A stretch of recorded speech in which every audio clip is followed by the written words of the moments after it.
Beruchim haboim.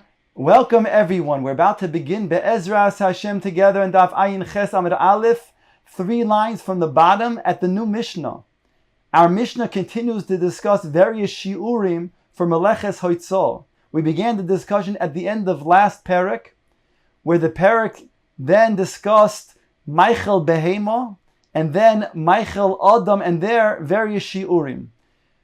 The beginning of this parak, the previous Mishnah, began with the various liquids and their shiurim. Now our Mishnah turns its focus on various items and their shiurim from Meleches Hoitzol. Says our Mishnah, HaMoitzi Chevel, a person who wants to take out a chevel, a rope, the minimum shiur that he'll become chayiv for a korban chatos is kedei la'asos oizen l'kupa. If you would make a handle for a basket with that chevel. Gemi kedei la'asos tlai lenapov l'kavoro. Gemi is a soft type of reed, and one who would then use that, meaning the amount would be to then make a loop to hang a sieve from. Rabbi Yehuda oimer kedei lito mimenu midas mina lekoton. Rabbi Yehuda argues on both the chevel as well as the gemi, and he says it's a smaller shear than both. The shear is, he said, for both chevel and for gemi.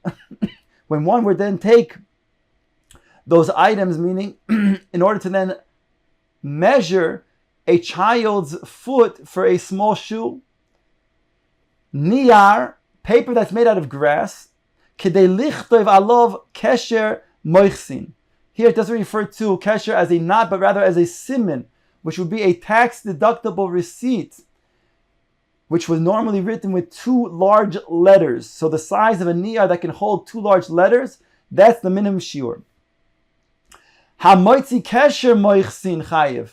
Now the Mishnah is the one who takes out a kesher moichsin chayiv, and this is not understood, because just moments before we said that if a person takes out a niyar with the size of a kesher moichsin, he's going to be chayiv. Certainly, if he takes out the kesher moichsin itself. So the Mefarshim explained that here we're talking about not niyar, but rather parchment. And since parchment normally has a bigger shiur, as the Mishnah will explain shortly, there you might think that if you just take out with a kesher moichsin, the size of 2 large letters, it's not going to be sufficient to mechayev for parchment. Kamash malan, if it is then written a tax-deductible receipt, then it does have importance for a parchment and will be chayev a korban chatos at this minimum shiur. The Mishnah continues on Daf Ayin Ches Amud Beis at the top. Niyar machok, if a piece of paper which was already erased, which you cannot now write anything onto it, the minimum size for that is kedei lachroich al tzloichis ketana shel plaitoin, to wrap a small flask of oil. We encountered this flask of oil in Parak Bameh Isha, where there's a discussion amongst the Tanoim whether a woman can go out with a flask of oil for a deodorant type of purpose. So here we're talking about the size of a niyar that cannot be used to write on anymore. That, if it's big enough to then wrap this flask of oil, then this will be considered to be sufficient to mechayev a person a korban chatos. Or we're talking about the skins of animals. The minimum shiur is kedei lasos kameya. Again, in Parak Bameh Isha, we encountered a kameya. The kameya in English is an amulet, which had psukim or shemos hakedoshim. Sometimes even it had bundles of herbs to ward off the illnesses or other evil spirits. And they used to wrap this with the skins of animal that was not completely tanned. And therefore, the minimum shiur of such aros was a kameya, or is a kameya. Klaf, the Mishnah goes on to say, parchment. Kedei lichtov alav parsha ketana shebetfilin shehi shma Yisrael. The tefillin have 4 different parshios on the shel rosh. Each one is a separate parchment. So the smallest of all of the parchments is the smallest parsha of Kriya Shema, of the Shema and the V'ahavta. And therefore that size klaf is the minimum amount to mechayev a korban chatos for. Dio, ink, kedei lichtov beis oisios, to write 2 letters. Kechol, kechol, eye makeup, kedei lichvol ayin achas, enough to then apply to one eye. Devek, what is the minimum amount of devek, of glue, that one cannot go out with? Kedei, which will have a carbon, kedei liton beroish hashafshaf, to put on top of a board. The ones who would trap birds, they would take a board and they would put it on top of the branches of a tree. Then they would put a lot of glue on it so that when the bird would then fly and stand on this board, it could not then get off the board. And the amount of then glue to mechayiv a korban chatas is this amount that they would put on the shafshaf. Zephes v'gafris, here it refers to zephes or gafris. Zephes is tar, gafris is sulfur. Kedei lasos nekev, to make a nekev, they would put in a small kli a mercury, and they would put a seal of either gefes or tar, and then they would insert a hole so that it would come out just slowly. That amount to make a hole with either zephes or gafris is going to be chayev korban chatos. Shaiva, wax, kedei liton al pi nekev koton. One has a barrel of wine to seal the small hole from the barrel of wine with a piece of wax. That's the size of wax we're talking about.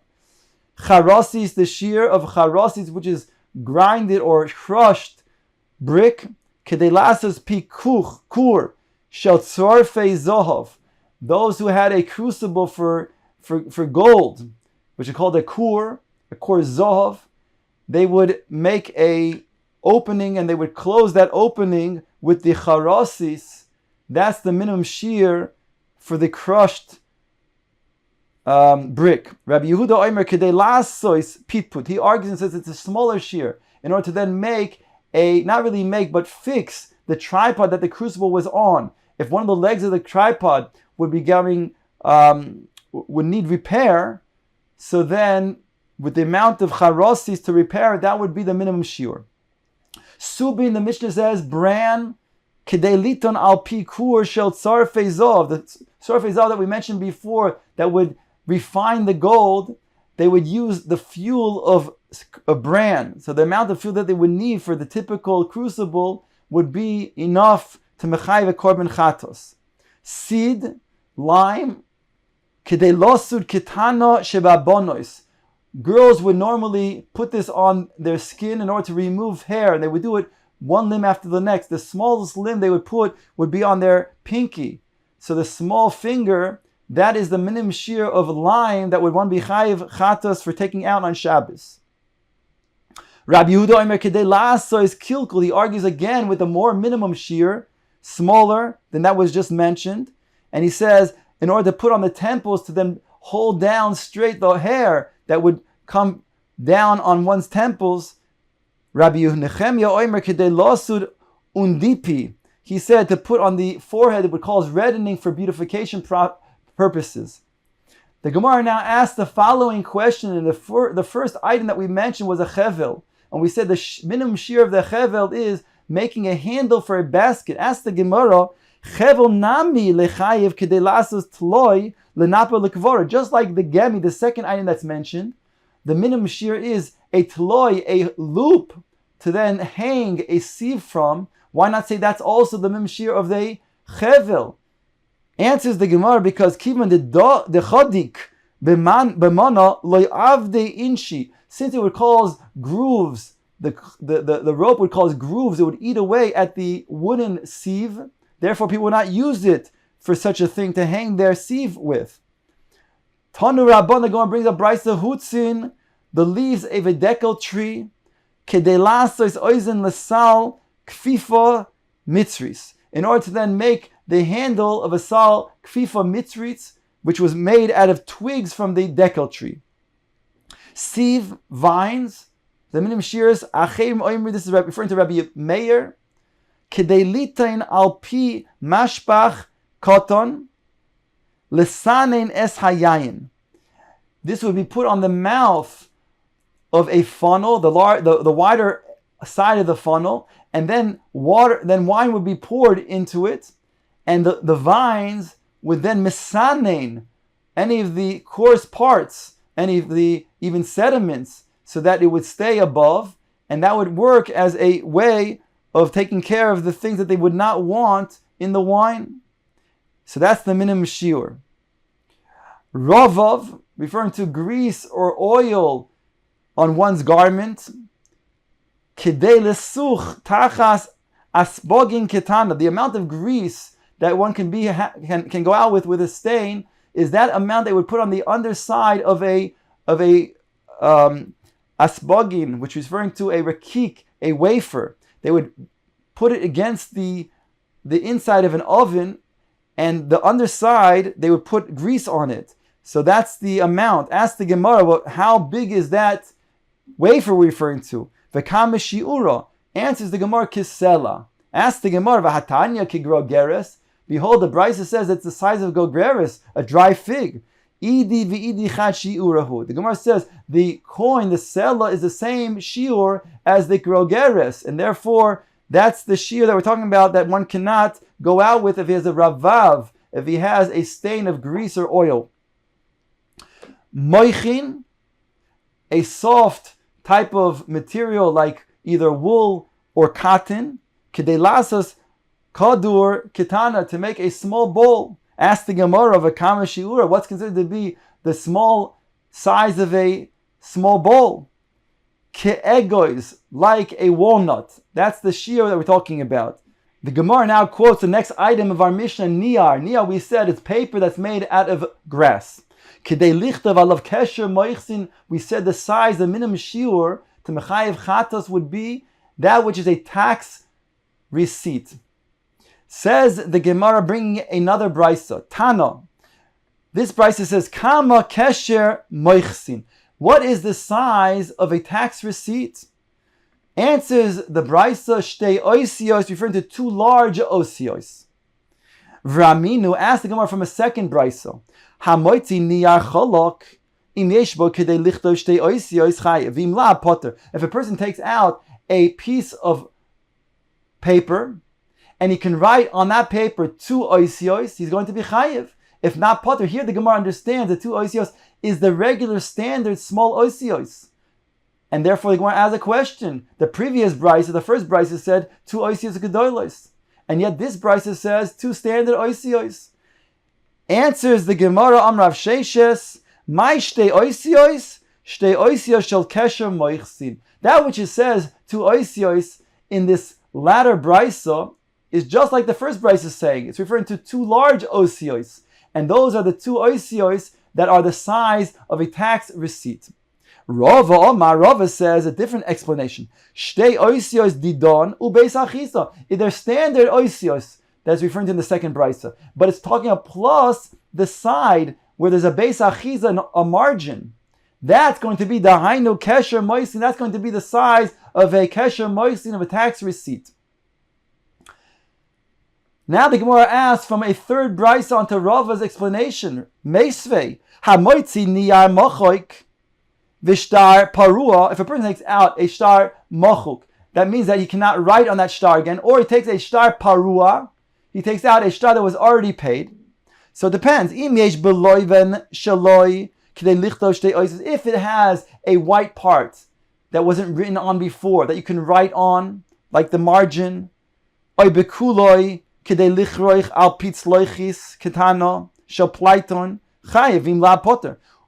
you can write two oisios in the margin, the white part, or even if you cannot, but it's big enough, the niyar or the shtar parua, to wrap the flask of oil, and therefore it's big enough to have a shir chashuv. So the Gemara asks, Bishlama l'Rav Sheishes, the Omar Mai shtei oisios shel kesher moichsin shapir. According to Rav Sheishes, it's very good, because he said there's two oisios that is referring to in the second brisa, is referring to two large oisios. So therefore, that's the same shir over here. If you can write in the loibin in the third brisa, the white part, two large oisios, then that's what we're referring to as being the size of a tax receipt. But according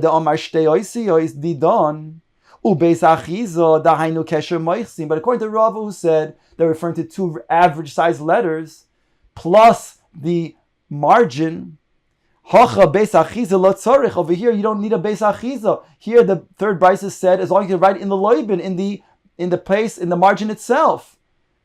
Gemara answers, Kasha, we're left with a difficulty on the shita of Rava. The Gemara now brings a new brisa. Tanu Rabban, hamoitzi kesher moichsin ad sheloi herehu lemoiches chayev. If a person takes out a kesher moichsin, a tax receipt, and he hasn't yet showed it to the moiches, to the tax collector, then it has significance according to the Tanna Kama, and it's chayav. Misheherehu lemoiches potter. However, if you already showed the tax collector that it doesn't have significance, says the Tanna Kama, and therefore he will be potter for taking it out. Rabbi Yehuda oimer af misheherehu lemoiches chayiv mipnei shetzorich loy. Even if he showed it to the moiches, to the tax collector, he would still be chayiv. He says because he still needs it. The Gemara explains, my beinayo. Normally, my beinayo, what's the difference between them? Refers to what's the nafkamin. Over here, it's referring to what is the machloikes beineihem. Says the Gemara, Amar Abaye, Ika beinayu. Abaye explains that the machloikes is rehiti muchsa. When you have those tax collectors who run, the runners, and they're running after somebody, and they're claiming that he didn't pay his taxes. So according to the Tanna Kama, so that person, if he already showed the tax collector, so then it doesn't have significance. He wouldn't take it with him, and he'll then hassle himself to go back to the tax collector to prove that he'd already paid his taxes. Whereas Rabbi Yehuda says even if he showed the tax collector once before, but he's afraid of these runners coming up to him and claim that he didn't pay taxes, therefore he continues to keep the receipt on his person as not to hassle himself to go back and prove that indeed he did pay his taxes. Rava Omar moiches gadol umoiches katan ikabenayo. Rava says there's either a big collector and a small collector, which is going to be the machlokes between them. That means that the person who paid the taxes paid and he got a receipt from the senior tax collector. However, the senior tax collector appoints a small tax collector to then make sure that people don't leave and go over the bridge without having then paid their taxes. So according to the Tanna Kama, so it's enough that he already showed it to the senior tax collector, who will then give a remez. He'll have a remez given to him to then be able to show it to the tax collector who's a junior. Whereas according to Rabbi Yehuda, he will just keep the receipt on his person to show the junior tax collector that indeed he paid the taxes. A third explanation, Rav Ashi, Omar Chad Moiches Ike Benai. There's only one Moiches, one tax collector, and that's the machlokes between them. Mimnei shetzorich loy laharois lemoiches sheni, domalei chazi gaver de moiches ano. Rav Ashi claims that when it comes to the one who paid the taxes, so all he needs is to show, not because he's to prove that he already paid, but he wants to show somebody else in the future that he then is somebody who's an upstanding citizen and he pays taxes. So according to Rabbi Yehuda, he would keep the tax receipt and that would have significance. Whereas according to Tanna Kama, it's not necessary for him to do that, and therefore it has no significance to carry such a receipt whereby if he goes out with it, he will be potter.